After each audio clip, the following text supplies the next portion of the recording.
Welcome to Shweta channel. Friends, ಇವತ್ತು ನಾನು ಗಸಗಸೆ ಪಾಯಸ ಮಾಡೋಣ ಅಂದ್ಕೊಂಡಿದ್ದೀನಿ. ಫ್ರೆಂಡ್ಸ್, ನೀವೇನಾದರೂ ಹೊಸದಾಗಿ ನಮ್ಮ ಚಾನಲ್ನ ವಿಸಿಟ್ ಮಾಡ್ತೀರಾ ದಯವಿಟ್ಟು ಸಬ್ಸ್ಕ್ರೈಬ್ ಮಾಡ್ಕೊಂಡು ನೋಡಿ. ಹಾಗೆ ಪಕ್ಕದಲ್ಲಿರುವಂಥ ಬೆಲ್ ಐಕಾನ್ನ ಪ್ರೆಸ್ ಮಾಡಿ ಅಲ್ಲಿ ಹಾಲನ್ನು ನೋಟಿಫಿಕೇಶನ್ ಮಾಡಿ. ನಾವು ಯಾವುದೇ ಹೊಸ ವೀಡಿಯೋ ಮಾಡ್ತೀವಿ ಫಸ್ಟ್ ನೋಟಿಫಿಕೇಶನ್ ನಿಮಗೆ ಬರುತ್ತೆ ಅಂತ ಹೇಳ್ತಾ ಫ್ರೆಂಡ್ಸ್, ಇವಾಗ ಈ ಗಸಗಸೆ ಪಾಯಸ ಮಾಡೋದು ಹೇಗೆ ಅಂತ ಅಂದ್ಬಿಟ್ಟು ನೋಡ್ಕೊಂಬರೋಣ ಬನ್ನಿ. ಫ್ರೆಂಡ್ಸ್, ಇಲ್ಲಿ ನೋಡ್ಬೋದು ಇವಾಗ ಗಸಗಸೆ ಪಾಯಸ ಮಾಡಲಿಕ್ಕೆ ಮೊದಲಿಗೆ ನಾನೊಂದು ಸ್ಟವ್ನ ಹಚ್ಕೊಂಡು ಒಂದು ಪ್ಯಾನ್ನ ಇಟ್ಕೊಂಡಿದ್ದೀನಿ. ಆ ಪ್ಯಾನ್ ಸ್ವಲ್ಪ ಬಿಸಿ ಆಗಿದೆ. ನೋಡ್ಬೋದು ಇವಾಗ 1 ಟೇಬಲ್ ಸ್ಪೂನ್ ಆಗುವಷ್ಟು ಅಕ್ಕಿನ ಹಾಕೋತಾ ಇದ್ದೀನಿ. ಇವಾಗ ಅಕ್ಕಿ ಅಂದರೆ ನಾರ್ಮಲ್ ಯೂಶುವಲ್ ರೈಸ್ ಮಾಡೋ ಅಕ್ಕಿನೇ, ಅನ್ನ ಮಾಡೋ ಅಕ್ಕಿ ರೈಸ್ನ ತೊಗೊಂಡಿರೋದು ನಾನು.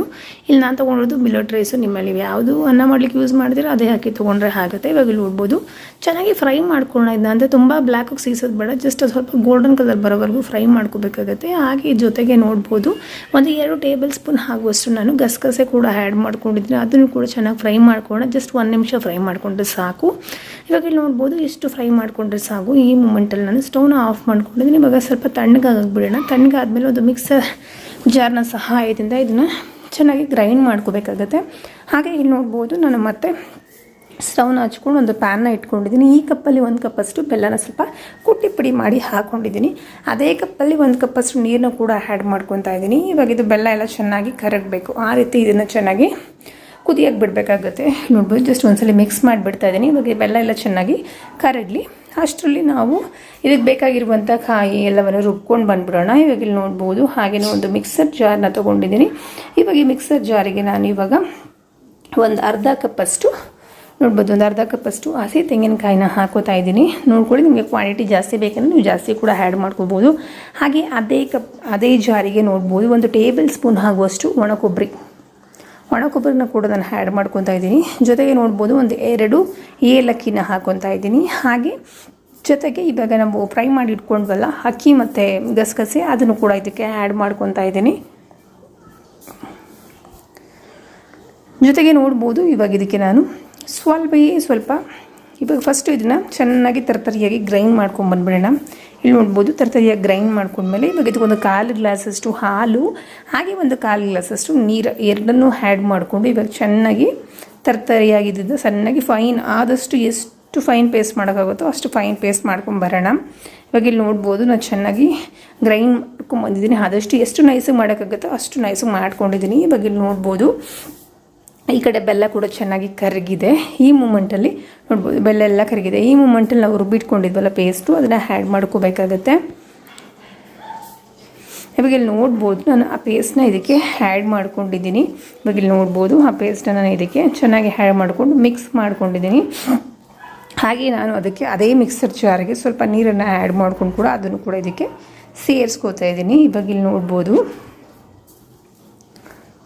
ಅದೇ ಮಿಕ್ಸರ್ ಜಾರ್ಗೆ ಇನ್ನು ಸ್ವಲ್ಪ ನೀರು ಸ್ವಲ್ಪ ಹಾಲು ಕೂಡ ಎತ್ತಿಟ್ಟಿದ್ನಲ್ಲ ಎರಡನ್ನೂ ಕೂಡ ಹಾಕ್ಕೊಂಡು ಸ್ವಲ್ಪ ಅದನ್ನು ಚೆನ್ನಾಗಿ ಮಿಕ್ಸ್ ಮಾಡ್ಕೊಂಡು ಆ ನೀರನ್ನು ಕೂಡ ಇದಕ್ಕೆ ಸೇರಿಸ್ಕೊತಾ ಇದ್ದೀನಿ.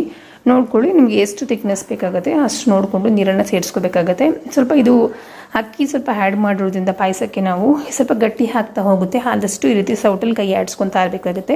ಇಲ್ಲಿ ನೋಡ್ಬೋದು ಇವಾಗ ನಾನು ತೊಗೊಂಡಿರುವಂಥ ಕ್ವಾಂಟಿಟಿಗೆ ನಾನು ಇಷ್ಟು ಕನ್ಸಿಸ್ಟೆನ್ಸಿ ಇಸ್ಕೊಂಡಿದ್ದೀನಿ. ಇಷ್ಟು ನೀರು ಹಾಕಿದ್ರೆ ಸಾಕು. ಒಂದು 1/4 ಲೀಟ್ರಷ್ಟು ನೀರನ್ನ ಆ್ಯಡ್ ಮಾಡ್ಕೊಂಡಿದ್ದೀನಿ. ಅಷ್ಟು ನೀರಿದ್ದರೆ ಸಾಕಾಗುತ್ತೆ. ಇವಾಗ ಇಲ್ಲಿ ನೋಡ್ಬೋದು ಈ ರೀತಿ ಕೈ ಆಡ್ಸ್ಕೊತಾ ಇರೋಣ. 1 2 ರಿಂದ 3 ನಿಮಿಷ ಸ್ವಲ್ಪ ಅದು ಗಟ್ಟಿ ಬರುತ್ತೆ. ಇಲ್ಲಿ ನೋಡ್ಬೋದು ಇವಾಗ ಇದಕ್ಕೆ ನಾನು ಸ್ವಲ್ಪ ನೀರನ್ನ ಆ್ಯಡ್ ತುಂಬ ಸ್ವಲ್ಪ ಗಟ್ಟಿ ಆಗ್ತಾಯಿದ್ದೆ. ಹಾಗಾಗಿ ಇನ್ನು ಸ್ವಲ್ಪ 1/4 ಗ್ಲಾಸಷ್ಟು ನೀರನ್ನು ಕೂಡ ಆ್ಯಡ್ ಮಾಡ್ಕೊಂಡಿದ್ದೀನಿ. ಇವಾಗ ಇದು ಚೆನ್ನಾಗಿ ಒಂದು ಕುದಿ ಬರಲಿ. ಇಲ್ಲಿ ನೋಡ್ಬೋದು ಮತ್ತೆ ಕೂಡ ಇದು ಕುದಿ ಬಂದು ಎಲ್ಲ ಚೆನ್ನಾಗಿ ಬೇಯ್ತಾ ಇದೆ. ಈ ಮೂಮೆಂಟಲ್ಲಿ ಕೂಡ ನಾನು ಚೆನ್ನಾಗಿ ಮಿಕ್ಸ್ ಮಾಡ್ಕೊತಿದ್ದೀನಿ. ಜಸ್ಟ್ ಇದೊಂದು 3 ನಿಮಿಷ ಬೇಯಿಸ್ಕೊಂಡ್ರೆ ಸಾಕಾಗುತ್ತೆ. ತುಂಬ ಟೇಸ್ಟ್ ಏನೇನು ಬೇಯಿಸ್ಕೊಳ್ಳೋ ಅವಶ್ಯಕತೆ ಇಲ್ಲ. ಇವಾಗ ಇಲ್ಲಿ ನೋಡ್ಬೋದು ಚೆನ್ನಾಗಿ ಈ ರೀತಿ ಕುದಿ ಬಂದು ಚೆನ್ನಾಗಿ 1 2 ರಿಂದ 3 ಸಲ ಚೆನ್ನಾಗಿ ಕುದಿ ಬಂದಿದೆ.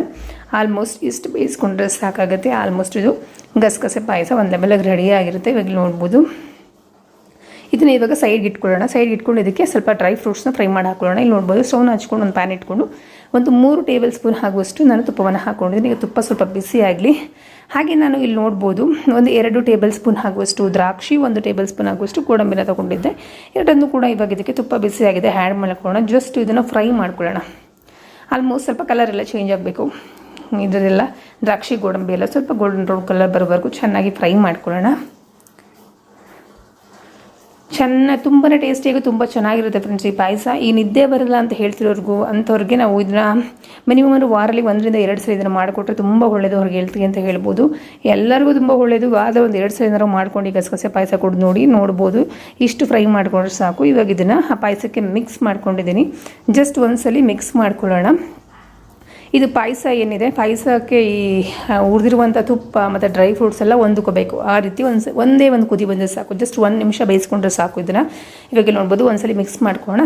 ಇಷ್ಟು ಮಾಡ್ಕೊಂಡ್ರೆ ಸಾಕು. ಇವಾಗ ಗಸಗಸೆ ಪಾಯಸ ರೆಡಿ ಆಗಿದೆ ಫ್ರೆಂಡ್ಸ್. ಇವಾಗ ನೀವು ನೋಡಿದ್ರೆ ಗಸಗಸೆ ಪಾಯಸ ಮಾಡೋದು ಹೇಗೆ ಅಂತ ಇದೊಂದು ಸರ್ವಿಂಗ್ ಬೌಲ್ಗೆ ಸರ್ವ್ ಮಾಡ್ಕೋತೀನಿ ಫ್ರೆಂಡ್ಸ್. ಇವಾಗ ನೀವು ನೋಡಿದ್ರಲ್ಲ ಗಸಗಸೆ ಪಾಯಸ ಮಾಡೋದು ಹೇಗೆ ಅಂತ. ನಿಮ್ಗೇನಾದರೂ ಈ ವಿಡಿಯೋ ಇಷ್ಟದಲ್ಲಿ ನಮ್ಮ ಚಾನಲ್ ಸಬ್ಸ್ಕ್ರೈಬ್ ಮಾಡ್ಕೊಳ್ಳಿ. ಹಾಗೆ ನಿಮ್ಮ ಫ್ರೆಂಡ್ಸ್ಗೆ ಮತ್ತು ಫ್ಯಾಮಿಲಿ ಮೆಂಬರ್ಸ್ಗೆ ಶೇರ್ ಮಾಡಿ. ವಿಡಿಯೋ ನೋಡಿದ್ದಕ್ಕೆ ಧನ್ಯವಾದಗಳು. Thanks for watching.